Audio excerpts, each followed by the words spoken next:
It's a brilliant Roman candle, separates the day from the night.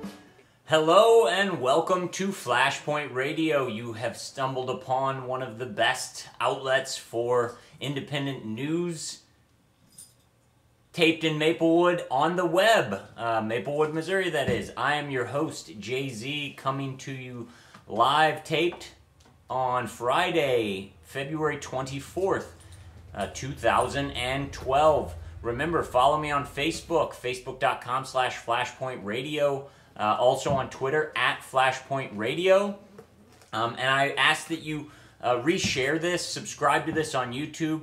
Get this to the people that you're having a hard time reaching with information that is pertinent and that should be taken seriously. If you're still watching this, if you're a regular watcher and you have people that you care about in your life that you feel need some help waking up, send me their way. Let them make fun of me. Let them make jokes about me and call me crazy. That way you can be left alone and I can do the talking for you.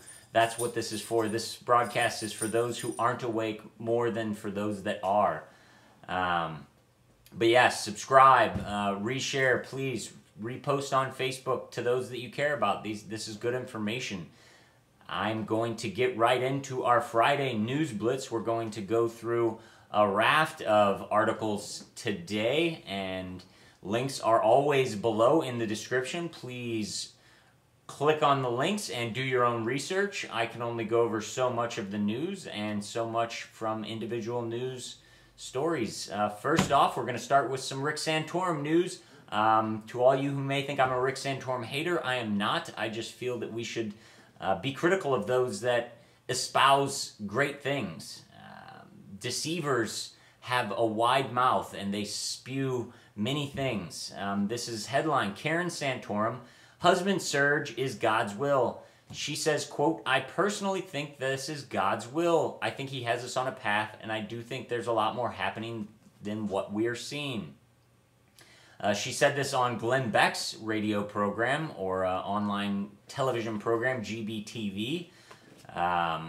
You know, I just have a problem when people bring God into it, because I think when you use God to get popularity or to get support, especially when it comes to politics and governing, I think it's very disingenuous. And I'm going to point to a Bible passage that I think reflects this very well. We're going to look at Psalm 55. This is from the New King James Version. This is a Psalm of David, and it is about trusting in God concerning the treachery of friends. We're going to look specifically at verses 19 through 21. God will hear and afflict them. He's speaking of his friend who is deceiving him. Even he who abides from of old, because they do not change, therefore they do not fear God. Verse 20, he has put forth his hands against those who were at peace with him. He has broken his covenant. The words of his mouth were smoother than butter, but war was in his heart. His words were softer than oil, yet they were drawn swords. Do you get this? Rick Santorum preaches peace and love and espouses Jesus Christ's way, but he talks about war and attacking Iran and other Muslim nations over and over and over. I believe there's a more peaceful way to go about our foreign policy, i.e. Ron Paul's foreign policy. If you don't want to know what that's about, it's kind of cool. He ends all the wars and brings all the troops home, so we stop having our sons and daughters die for corporate interests and interests that aren't that of the public good, which I'm not even one for the public good, but the United States citizens are not who they're fighting for over there, because we are not at danger, in my opinion. Moving right along, away from the Republican presidential campaign, because I believe it takes up too much of the news these days when there's other things actually going on. I've been talking, a few days ago I talked about Barack Obama saying that if colleges raised tuition, he was going to punish them. This comes to us from Smart Money, which is a Wall Street Journal online blog, and the headline says, Why College Aid Makes College Expensive.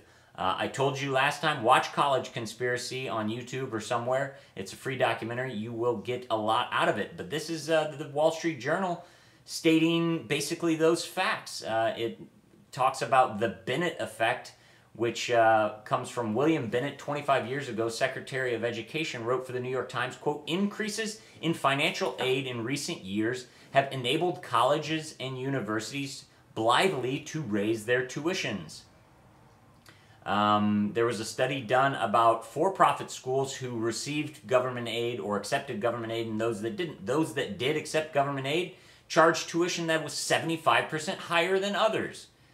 And this article says, studies like this suggest that if one goal of government is to make college affordable, aid should be more thoughtful instead of merely more plentiful.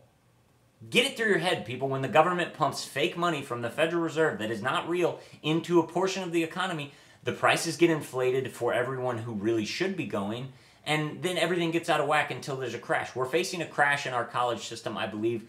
If you are employed by a college, watch out. And for all of you that are thinking about going to college or in college, what does a college degree do if everybody has a college degree? Nothing. The value of it goes down. We don't need to force people and tell people they have to go to college.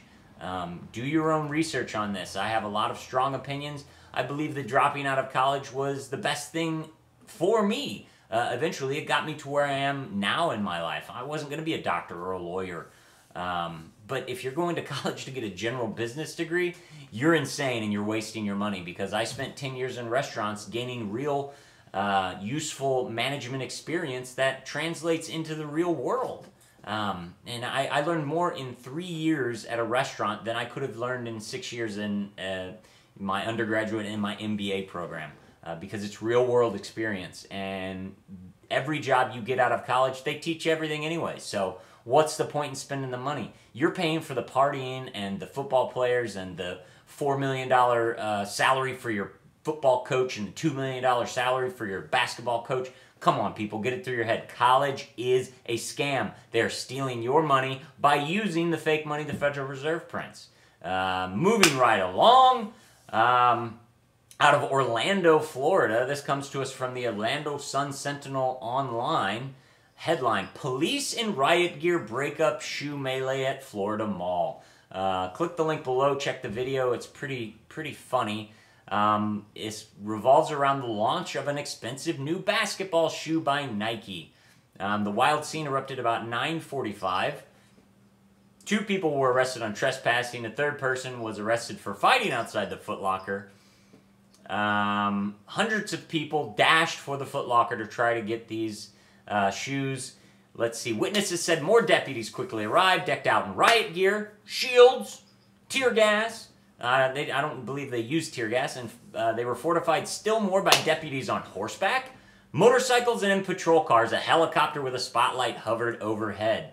It was pandemonium, said Rico Gomez, 23, who flew in from New Haven, Connecticut, to get this shoe. Over 100 police officers showed up at a mall because a shoe was being released. What is wrong with us, people? What is wrong with us? Mr. Gomez said, quote, "It's all about the swag." And the funny part about it to me is this shoe is a glow-in-the-dark shoe. How old are we, people? $220 for a glow-in-the-dark shoe. College is a scam. Nike's a scam, you idiots. Get it through your head. This is not a real economy. And for those people that are paying supposedly 10 times over the ticket or the sticker value for these shoes on eBay, you're even dumber than the people that are rioting to get it at $220. Get it through your head, people. The commercialization of this country is a bad thing. That doesn't mean capitalism is bad. The free market is a very good thing. We just don't live in the free market.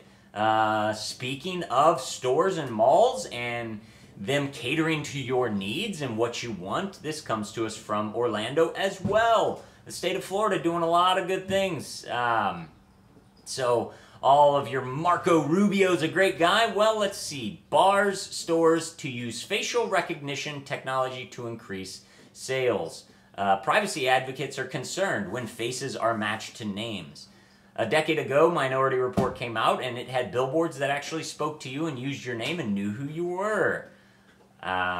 Thanks to enhanced facial recognition technology, this is reality, and it is going to be rolled out in Central Florida. The new billboards made by an Immersive Labs company called Immersive Labs in Manhattan. Here's an example of what it will do. If a woman was to walk up to a mall directory, a camera inside would take a photo. It would recognize her gender, age, and race, and instantly provide an ad for the appropriate product. So if the shopper's a 30-year-old woman, she might see an ad for makeup, shoes, or clothing. Yes, our controllers, the people who run our society, will tell us what we want to buy. They know best. Google knows best for spying on us. The government knows best. They track us on our phones. They need to look at us on the corners of every intersection. And I have a surveillance camera in the 1 block by 1 block park across the street from my apartment building. But yes, we're going to have cameras reading your face and knowing who you are. So see you later, privacy. See you later, anonymity. There is no anonymity left. It is a police state, a prison planet. You cannot walk around without a camera knowing who you are in this country. You would be a terrorist if you don't want technology to know who you are and be tracked. And you should be considered a terrorist if you're thinking this. Finally, we're going to go to jolly old England. This comes to us from the Telegraph. I couldn't believe this story. The headline when I read it on Drudge Report. Check it out. This is crazy. From the Telegraph, Minister praises plan to heat swimming pool from fires of crematorium. You heard me correctly. They're going to burn bodies to heat a public swimming pool. Sir George Young, who is the leader of the House of Commons, gotta love your leaders in the government over there, calls it a groundbreaking scheme. This is best. The Department for Energy and Climate Change will shortly be publishing its findings and its heat strategy and will explore the potential for better recovery and reuse of wasted heat in schemes such as this one. He added, Mr. Sir George Young, that he would, quote, die a happier man if he knew the heat from his cremation was warming the waters of a local pool. What have we come to, people? Seriously, burning our dead to heat a swimming pool for the living. Do we have no... Is there any sanity left in this world? Does anyone have any sanity or common sense? How can this be a good idea? How can this actually be planned, thought about? I mean, the fact that this even comes up, let alone that it's even being utilized and used, is beyond me. We have no respect for the dead. We have no respect for life. We have no respect for anything. It's all about pleasure, the planet, Mother Earth, Gaia, whatever. But we don't matter. The individual does not matter because it's the greater good. But it's an individual at the top who decides what the greater good is. Have you figured it out yet, people? Your government hates you. They hate you. Not because the people are bad. They're sinful by nature, but because government is a force. It is forced by definition, and it will be force. It corrupts everyone who enters it and turns them into evil people. It might as well be Satan incarnate. Thank you for watching Flashpoint Radio. Give me some feedback. I'll see you back next time. Jay-Z signing off saying, God bless. Keep your eyes to the sky.